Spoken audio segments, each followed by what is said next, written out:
اعوذ باللہ من الشیطان الرجیم بسم اللہ الرحمن الرحیم السلام علیکم ورحمۃ اللہ وبرکاتہ۔ ناظرین، آج ہم بات کریں گے واقعہ کربلا کے بارے میں۔ حضرت امام حسن رضی اللہ تعالیٰ عنہ کو شہادت صدی کا کمال ملا اور حضرت امام حسین علیہ السلام کو شہادت جہری کا۔ آج ہم انشاءاللہ العزیز آپ حضرات کی خدمت میں واقعہ کربلا کے مختصر اور خاص واقعات بیان کریں گے۔ اللہ تعالیٰ سے دعا ہے کہ اللہ تبارک و تعالیٰ ہمارے لیے امامین کے تذکرے کو ذریعہ نجات بنائے اور اس ذکر پاک کو قبول فرمائے اور ہماری اور آپ حضرات کی نجات کا سبب بنائے۔ اللہ تعالیٰ ارشاد فرماتے ہیں وَلَا تَقُولُوا لَمَن يُقْتَلُ فِي سَبِيلِ اللَّهِ أَمْوَاتٌ، جو اللہ کی راہ میں شہید ہو جاتے ہیں ان کو مردہ نہ کہو۔ بَلْ أَحْيَاءٌ وَلَٰكِن لَّا تَشْعُرُونَ، بلکہ وہ زندہ ہیں لیکن تمہیں شعور نہیں۔ حضرت امام حسین علیہ السلام کی شہادت کے کچھ ایسے دردناک واقعات ہیں جن کی مثال اولین و آخرین میں نہیں ملتی۔ جب یزید تخت نشین ہوا تو وہ غرور و تکبر کا مجسمہ بن گیا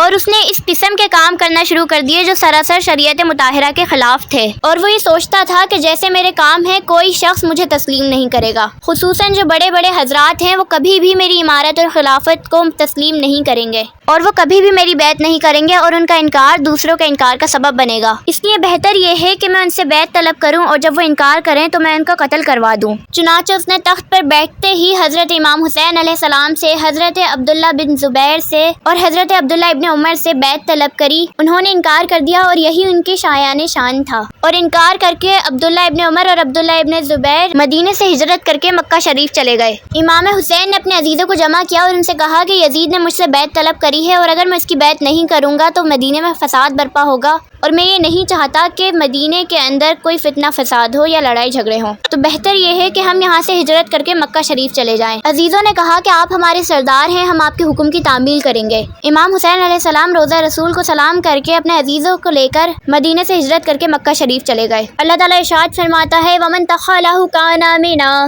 جو حرم میں داخل ہو گیا وہ امن میں آ گیا، کیونکہ حرم کے اندر لڑنا جھگڑنا، کسی کا خون بہانا یہ ناجائز، حرام اور ممنوع ہے۔ یہاں تک کہ حرم کے اندر جو مارنے کا بھی حکم نہیں ہے۔ سانپ بچھو وغیرہ کو مار سکتے ہیں لیکن ان کو جو اذیت نہیں دیتے ان کو مارنا ناجائز ہے۔ جو ہی آپ مکہ مکرمہ پہنچے اہل کوفہ سے خط اور چٹھیاں پہنچنے لگ گئیں، یہاں تک کہ امام حسین علیہ السلام کی خدمت میں کوفے سے 150 خط تھوڑے ہی عرصے میں پہنچ گئے۔ بعض علماء نے اپنی اپنی کتابوں میں 1200 خط لکھے، لیکن 150 خط بڑے بڑے مستند علماء نے لکھے ہیں، اور ان چٹھیوں کے مضامین یہ تھے کہ اے امام حسین، ہم آپ کے والد کے ماننے والے ہیں، ہم محبان علی ہیں، ہم محبان اہل بیت ہیں، ہم نے تو امیر معاویہ کو نہیں مانا تھا تو ان کے نالائق بیٹے یزید کو کیسے مان لیں؟ ہم آپ کے والد امیر المومنین حضرت علی اور آپ کے بھائی حضرت امام حسن کو ماننے والے ہیں، تو مہربانی کر کے آپ کوفے میں تشریف لائیں، ہم آپ کی بیعت کریں گے اور آپ پر اپنی جان و مال قربان کریں گے، آپ کو خلیفہ مانیں گے اور آپ کے دست حق پرست پر بیعت کر کے آپ کی رہنمائی میں زندگی گزاریں گے۔ اور بعد میں ایسے مضامین لکھے کہ اے امام پاک، اگر آپ تشریف نہیں لائے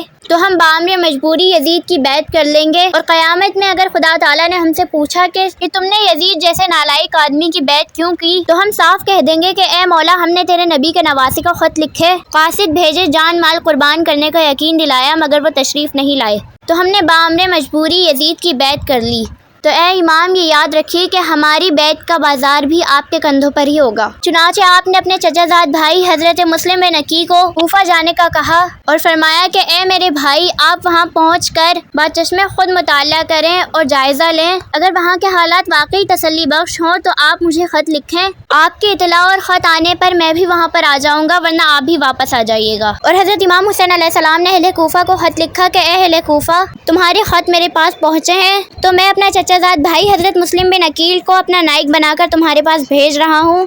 تم ان کی بیعت کرو اور ان کی خدمت کرو، اگر تمہارے حالات تسلی بخش ہوئے تو میں ان کی اطلاع دینے پر تمہارے پاس آ جاؤں گا۔ حضرت امام حسین علیہ السلام نے اس خط پر مہر لگا کے حضرت مسلم بن عقیل کو دے دیا۔ حضرت مسلم بن عقیل کے 2 صاحبزادے حضرت محمد اور حضرت ابراہیم بھی ان کے ساتھ گئے۔ حضرت مسلم بن عقیل اپنے دونوں صاحبزادوں کو لے کر کوفہ چلے گئے۔ کوفہ میں ایک شخص تھا مختار بن عبیدہ ستفی، وہ محب اہل بیت تھا، ان کے گھر میں حضرت مسلم بن عقیل ٹھہرے۔ جب اہل کوفہ کو پتہ چلا کہ حضرت مسلم بن عقیل امام حسین کے نائب بن کر آئے ہیں تو اہل کوفہ نے ان کی بیعت کرنا شروع کر دی، یہاں تک کہ 40,000 لوگوں نے ان کی بیعت کر لی اور اس قدر عقیدت و محبت کا مظاہرہ کیا کہ حضرت مسلم بن عقیل بہت متاثر ہوئے۔ آگے پیچھے گھومتے تھے، دن رات خدمتیں کرتے تھے، ان کے ہاتھ چومتے تھے، ان کے پیروں کو چومتے تھے۔ تو حضرت مسلم نے امام حسین کو خط لکھا کہ 40,000 لوگوں نے میری بیعت کر لی ہے، خدمتیں کر رہے ہیں اور آپ سے بے پناہ محبت کرتے ہیں، تو آپ میرا خط دیکھتے ہی یہاں تشریف لے آئیے، یہاں کے حالات بہت ہی متاثر ہیں۔ ادھر قاصد خط لے کر روانہ ہوا اور ادھر قضاء و قدر کے احکام جو نازل ہو گئے تھے وہ کیا رنگ دکھاتے ہیں۔ چند یزیدی بھی کوفے میں رہتے تھے، انہوں نے جب دیکھا کہ حضرت مسلم حضرت امام حسین کے نائب بن کر آئے ہیں اور 40,000 لوگوں نے ان کی بیعت کر لی ہے،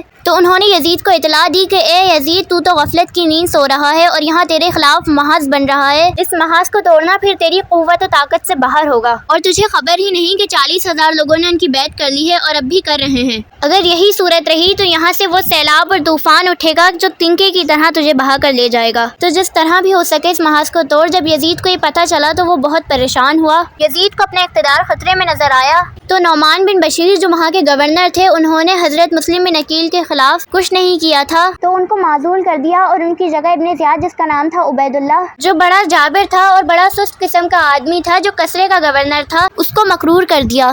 اس کو لکھا کہ تو کسرے کا بھی گورنر ہے اور میں تجھے کوفے کا بھی گورنر بناتا ہوں، تو جلد کوفے پہنچ اور وہاں جو میرے خلاف محاذ قائم ہو رہا ہے اس محاذ کو جس طرح بھی تجھ سے ہو سکے توڑ، اور اس معاملے میں تجھے تمام اختیارات ہیں، حالات کو ہموار اور برابر کر۔ ابن زیاد یزید کی طرف سے اختیارات عام لے کر کوفے میں آیا۔ جب وہ کوفے پہنچا تو کوفے جا کر اس نے سب سے پہلا کام یہ کیا کہ جتنے بھی بڑے بڑے سردار حضرت مسلم کے ساتھ تھے اور جن لوگوں نے ان کی بیعت کری تھی ان کو گرفتار کر لیا۔ اب جناب والا تمام سرداروں کی خبر بجلی کی طرح کوفے میں پھیلی، تو کوفے کے لوگ حیران پریشان ہو گئے، خوف و ہراس پھیل گیا کہ بڑے بڑے سردار پکڑے گئے ہیں، اور ابن زیاد اب حضرت مسلم کی گرفتاری کی تدبیریں سوچ رہا تھا۔ حضرت مسلم نے دیکھا کہ بڑے بڑے سردار گرفتار ہو رہے ہیں اور اب میری بھی گرفتاری کی تدبیریں بن رہی ہیں، تو آپ نے اپنے تمام عقیدت مندوں اور مریدوں کو پکارا، سب کے سب آپ کے جھنڈے تلے جمع ہو گئے۔ وہ 40,000 آدمی جنہوں نے آپ کی بیعت کی تھی وہ سب آپ کے پاس آ گئے، اور آپ نے ان 40,000 کو حکم دیا کہ دارالامارت کا محاصرہ کر لو۔ حضرت امام مسلم نے 40,000 عقیدت مندوں کے ساتھ دارالامارت کا محاصرہ کر لیا۔ وہ ایسا وقت تھا کہ اگر حضرت امام مسلم فرماتے کہ حملہ کر دو تو 40,000 آدمی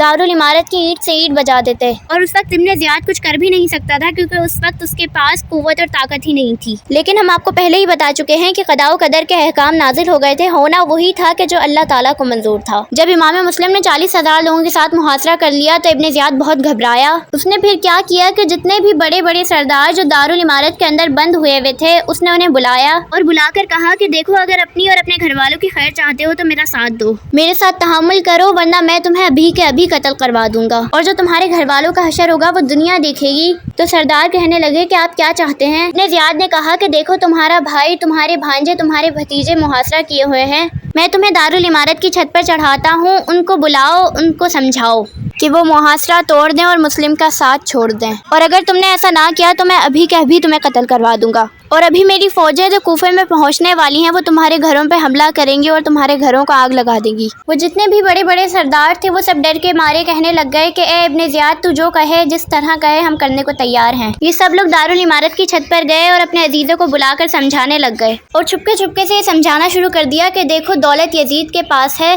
حکومت، فوجیں سب یزید کے پاس ہیں، حضرت امام حسین بے شک رسول اللہ کے فرزند ہیں، کہ نہ ان کے پاس دولت ہے، نہ فوجیں ہیں، نہ اسلحہ ہے، اور نہ ہی حکومت ہے، تو وہ بغیر فوجوں کے، بغیر اسلحے کے، بغیر حکومت کے یزید کا مقابلہ کیسے کر سکتے ہیں؟ تو تم لوگ محاصرہ توڑ دو اور امام مسلم کا ساتھ چھوڑ دو۔ اگر تم نے ایسا نہ کیا تو یہ یاد رکھو کہ نہ تمہیں ہمارا منہ دیکھنا نصیب ہوگا اور نہ ہم تمہارا منہ دیکھ سکیں گے، ہمیں ابھی قتل کروا دیا جائے گا اور تمہارا جو حشر ہوگا وہ بھی بڑا سخت ہوگا۔ جب بڑے بڑے سرداروں نے اپنے عزیزوں کو اس طرح کی باتیں سنانی شروع کری اور اس طرح کے مشورے دینا شروع کرے تو آپ جناب وہ بھی محاصرہ توڑ کر جانے لگے۔ حضرت امام مسلم نے 40,000 لوگوں کے ساتھ دارالامارت کا محاصرہ کیا تھا، اور عصر کی اذان ہونے کے بعد مغرب کی اذان ہونے سے پہلے ان 40,000 لوگوں میں سے صرف اور صرف 500 لوگ بچے۔ حضرت امام مسلم نے سوچا کہ 39,500 لوگ چلے گئے ہیں اور صرف 500 لوگ بچے ہیں، تو ان 500 لوگوں پر بھی کیا اعتماد کیا جا سکتا ہے؟ حضرت امام مسلم نے جب یہ حالت دیکھی تو ان 500 لوگوں سے کہا کہ چلو جامعہ مسجد میں چل کر مغرب کی نماز ادا کرتے ہیں اور سوچیں کہ اب ہم نے کیا کرنا ہے۔ وہ سب کے سب کہنے لگے جی حضرت چلیے۔ حضرت امام مسلم ان 500 لوگوں کو لے کر مسجد پہنچے،